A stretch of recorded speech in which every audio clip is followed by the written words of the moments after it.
गौतम बुद्ध को सत्य, अहिंसा और सहिष्णुता के प्रतिमूर्ति के रूप में देखा जाता था और इन्हीं सद्गुणों का उपदेश महात्मा बुद्ध नगर नगर, देश देश, चारों दिशाओं में घूम घूम कर दिया करते थे और लोगों से इसे अपनाने का आग्रह करते थे। उनका मानना यह था कि वो इस ज्ञान को विश्व विख्यात करें जिससे लोग सत्य की राह पर चलें। बहुत से लोग इससे प्रभावित हुए तो कुछ लोगों ने उनका विरोध किया, कुछ ने उन्हें पाखंडी कहा, ढोंगी भी कहा, वो एक नकली भिक्षु हैं, ऐसा भी कहा। बहुत कुछ उनके बारे में लोगों ने कहा। ऐसे ही एक दिन महात्मा बुद्ध और उनके शिष्य किसी गांव में पहुंचे हुए थे। जैसे ही उन्होंने उस गांव में प्रवेश किया, लोगों में ये बात फैल गई कि महात्मा बुद्ध हमारे यहाँ पधारे। कुछ लोग उनके आने से खुश हुए तो वहीं उस गांव के कुछ अज्ञानी लोगों ने उनका खूब विरोध जताया, उन्हें भला बुरा कहा, अपशब्द तक कहे, उन्हें गांव छोड़कर चले जाने को कहा। महात्मा बुद्ध का अपमान होते देख उनके शिष्यों को बहुत बुरा लग रहा था। उनसे यह अपमान सहा नहीं जा रहा था। तब वो बुद्ध से कहते हैं कि भंते, आप कैसे इनके ये शब्द सह रहे हैं? उनसे कुछ कहते क्यों नहीं? हम आपका यह अपमान नहीं सह सकते। कृपया करके आप इनका विरोध करें। तब महात्मा बुद्ध मुस्कुराते हैं और कहते हैं कि यदि ये लोग मुझे पत्थर भी मारते हैं तो भी मैं इनसे कुछ नहीं कहता, बल्कि इन्हें मारने देता। मैं ये जानता हूं कि वो लोग मुझसे कुछ कहना चाहते हैं लेकिन अपने क्रोध के कारण कह नहीं पा रहे।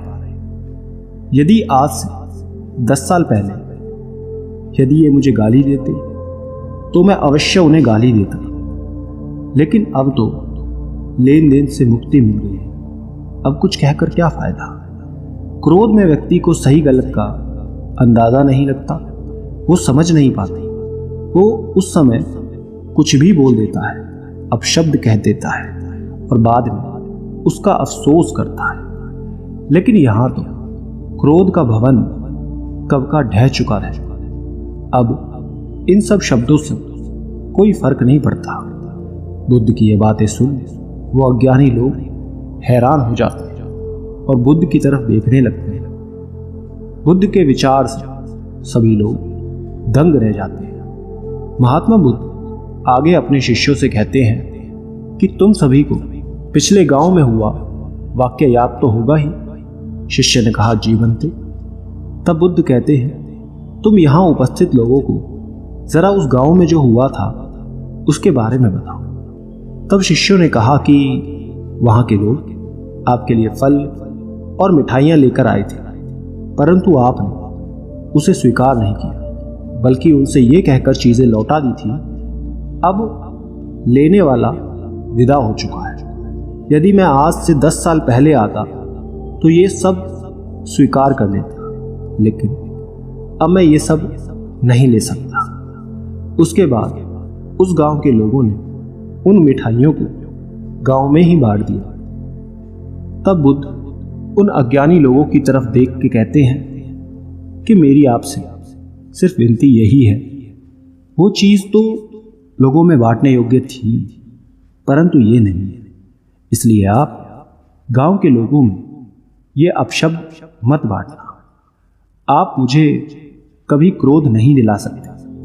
आपके द्वारा किए गए सभी प्रयास असफल हैं। ठीक उस खूंटी की तरह जो कोई भी चीज नहीं टांगती। लोग उस पर केवल वस्त्र ही टांग सकते हैं और कुछ नहीं।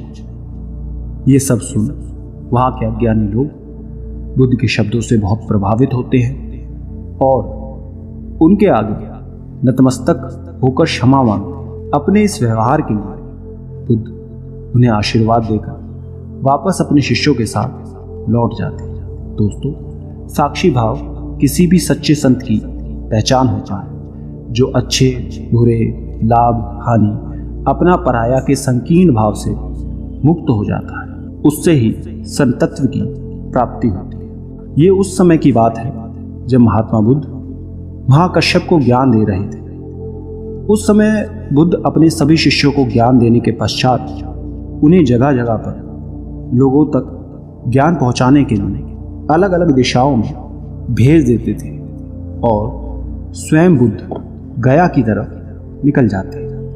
और गया पहुंचने के बाद महात्मा बुद्ध सीधा ऋषि मुनि कश्यप के पास पहुंचते हैं और उनसे जाकर कहते हैं कि हे मुनिवर, यदि आप मुझे एक दिन के लिए अपने आश्रम में रहने की अनुमति दें तो मैं आज यहीं रुक जाता हूँ। ये सुन ऋषि मुनि कश्यप कहते हैं कि हे तथागत, यदि आप यहाँ पे रुकते हैं तो हमें बहुत खुशी होगी। आप यहाँ रुक सकते हैं।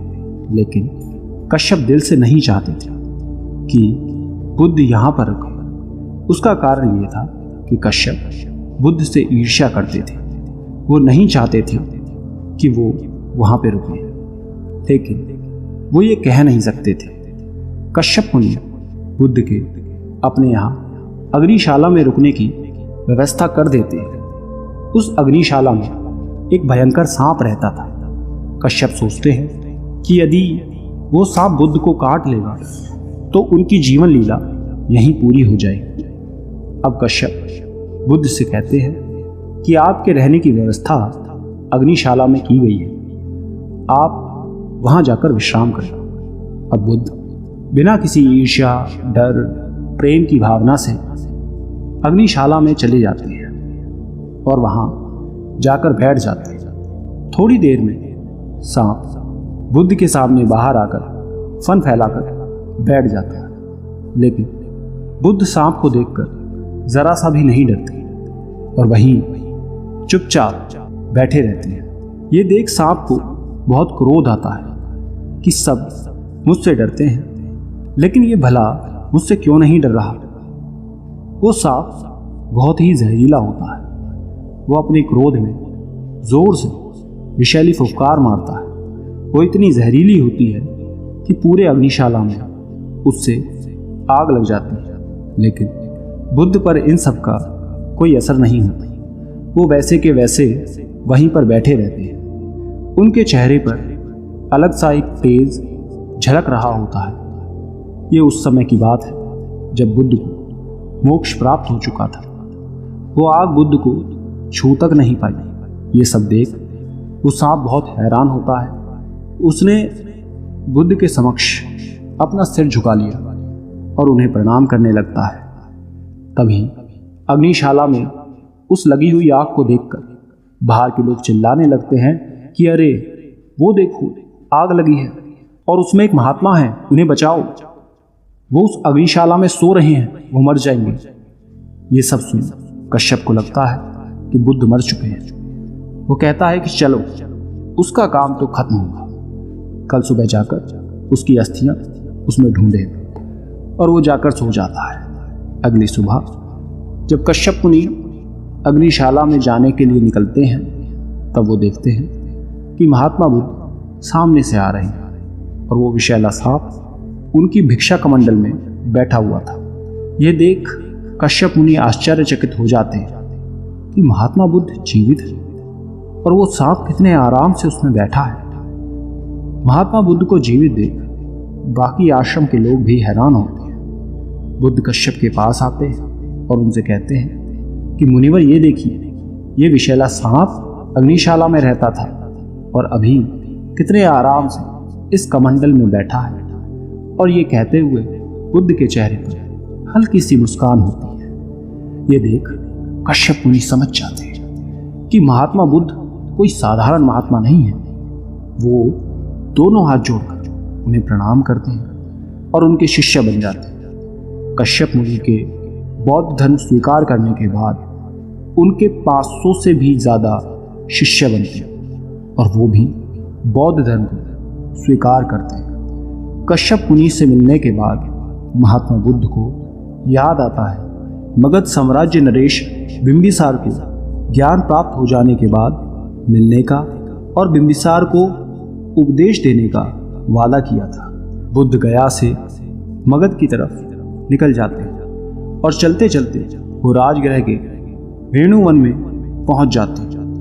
सब चलते चलते थक जाते हैं। राजा बिंबिसार को जैसे ही मालूम होता है कि महात्मा बुद्ध यहाँ वेणुवन में आए हैं, वो तुरंत बुद्ध के पास जाते हैं और उनको प्रणाम करते हैं और उनके पास बैठ जाते हैं। तभी महात्मा बुद्ध के साथ कश्यप मुनि को देख राजा बिंबिसार चकित रह जाते हैं कि वो इनके साथ कैसे, और क्या वो भी उनके शिष्य बन गए? लेकिन मैंने तो यज्ञ का आयोजन किया है, उसमें कश्यप कैसे भाग लेंगे? तब महात्मा बुद्ध कहते हैं कि यज्ञ की वेदी पर पशुओं का बलिदान चढ़ाना बिल्कुल गलत है। यज्ञ से कोई सुख की प्राप्ति नहीं होती। तब बिंबिसार ने कश्यप मुनि से पूछा कि मुनिवर, आप तो यज्ञ करते हैं, अग्निदेव के उपासक हैं, आप बताइए। तब कश्यप मुनि ने बुद्ध को झुककर प्रणाम किया और कहा कि हे राजन, अब मैं तथागत बुद्ध का शिष्य हूं। मैं अब कोई यज्ञ नहीं करता, मैं अब अग्नि पूजा नहीं करता, और इसका कारण है कि अग्नि पूजा करने से और आहुति देने से हमें जन्म मृत्यु के बंधन से मुक्ति नहीं मिलती। तब राजा बिंबिसार ने भगवान बुद्ध से कहा कि आप हमें उपदेश दीजिए। तब भगवान बुद्ध ने उन्हें उपदेश दिया कि विषय बुद्धि और इंद्रियों के मेल से चेतना का जन्म होता है। बीज से उत्पन्न होने वाला अंकुर बीज से अलग भी होता है और समान भी होता है। जैसे कि शरीर, इंद्रिय और चेतना एक दूसरे से अलग भी है और समान भी। और इस प्रकार महात्मा बुद्ध के उपदेश से राजा बिंबिसार शांति महसूस करते हैं और थोड़े दिन महात्मा बुद्ध वहाँ रुककर वहाँ से चले जाते हैं। दोस्तों, इस कहानी से हमें शिक्षा मिलती है कि जिसमें गुण होता है उससे ईर्ष्या करना गलत होता है।